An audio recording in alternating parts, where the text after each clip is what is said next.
Hello everyone. तो आज हम इस वीडियो के द्वारा गुजरात बोर्ड का हिंदी जो कि क्लास 10th का है, इसके चैप्टर नंबर 20 एल्बम इसे पढ़ रहे थे। अगर आपने ये चैप्टर नहीं समझा है तो पहले आप इस चैप्टर को समझ लें ताकि आपको इसके क्वेश्चन आंसर समझने में आसानी हो। इसके अभ्यास कार्य को हमने 2 पार्ट में डिवाइड किया है, पार्ट 1 और पार्ट 2। पार्ट 1 में हमने कुछ प्रश्नों को किया है और बचे हुए प्रश्नों को पार्ट 2 में करेंगे। तो आइए इसे हम स्टार्ट करते हैं। नेक्स्ट क्वेश्चन है, निम्नलिखित प्रश्नों के नीचे दिए गए विकल्पों में से सही विकल्प चुनकर उत्तर लिखिए। जिसका पहला प्रश्न है, पंडित शादीराम अपना ऋण क्यों नहीं उतार पाते थे? वे अत्यंत गरीब थे, बचे हुए पैसे किसी न किसी तरह खर्च हो जाते थे, रुपए देने की उनकी दानत ही नहीं थी, या पैसे देने जितनी रकम इकट्ठी ही नहीं होती थी। तो इसका सही आंसर है बचे हुए पैसे किसी न किसी तरह खर्च हो जाते थे। नेक्स्ट है, शादीराम पुरानी पत्रिकाएं बेचते नहीं थे क्योंकि उनकी कोई ज़्यादा रकम नहीं मिल सकती थी, उनके भाई की अमानत थी, उनके रोते हुए बच्चे उनमें के चित्र को देखकर चुप हो जाते थे, या फिर पत्रिकाएं उन्हें बहुत प्रिय थी। तो इसका सही आंसर होगा उनके रोते हुए बच्चे उनमें जो चित्र थे उनको देखकर चुप हो जाते थे। नेक्स्ट है, सदानंद के कहने पर शादीराम ने पत्रिकाओं के चित्रों का क्या किया? बेच दिया, बच्चों को बांट दिया, दीवारों पर सजा दिए, या एल्बम बनवाया? तो एल्बम बनवाया। नेक्स्ट है, सदानंद का मन प्रसन्नता से नाच उठा क्योंकि उन्हें अपने पैसे वापस मिल गए। पंडित शादीराम की उदारता और सज्जनता के कारण परमात्मा ने उनकी बात स्वीकार कर ली।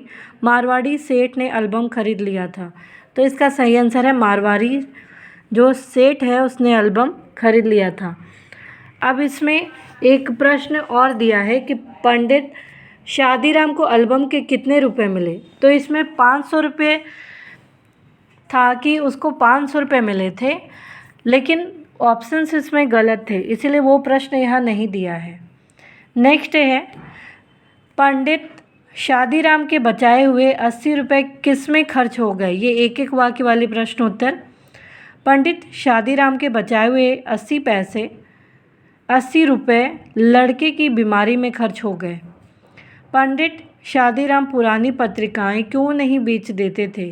तो पंडित शादीराम पुरानी पत्रिकाएं नहीं बेचते थे क्योंकि उनके रोते हुए बच्चे उन पत्रिकाओं के चित्र को देखकर चुप हो जाते थे। नेक्स्ट है, सदानंद ने शादीराम को पुरानी पत्रिकाओं से क्या करने की सलाह दी?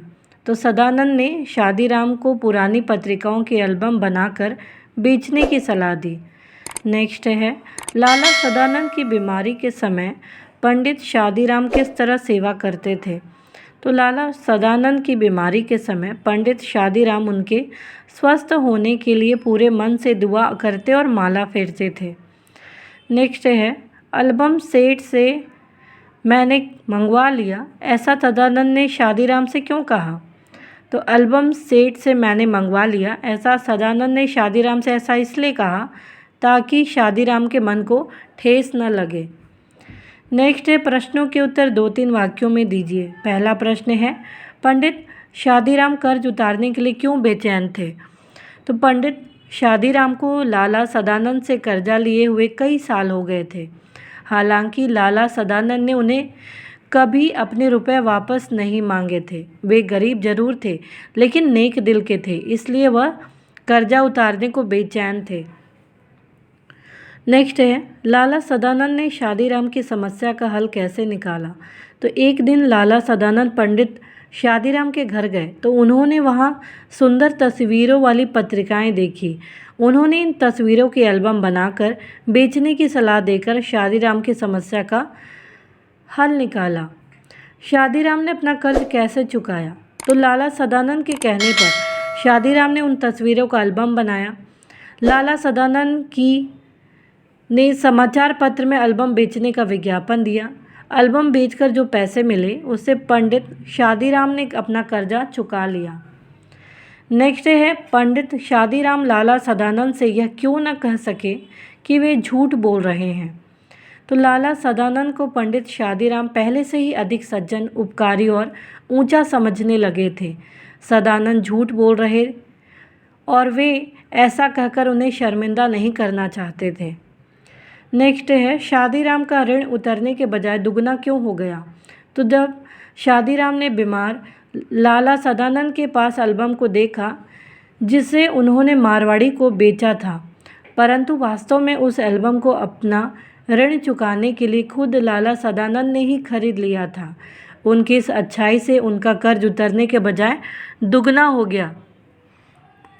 तो इस प्रकार से कुछ प्रश्न हमने इसमें किए। उम्मीद है आपको ये प्रश्नों के उत्तर समझ में आए होंगे। तो प्लीज़ आप इस वीडियो को लाइक करना, शेयर करना, सब्सक्राइब करना, कमेंट करना ना भूलें। Thank you.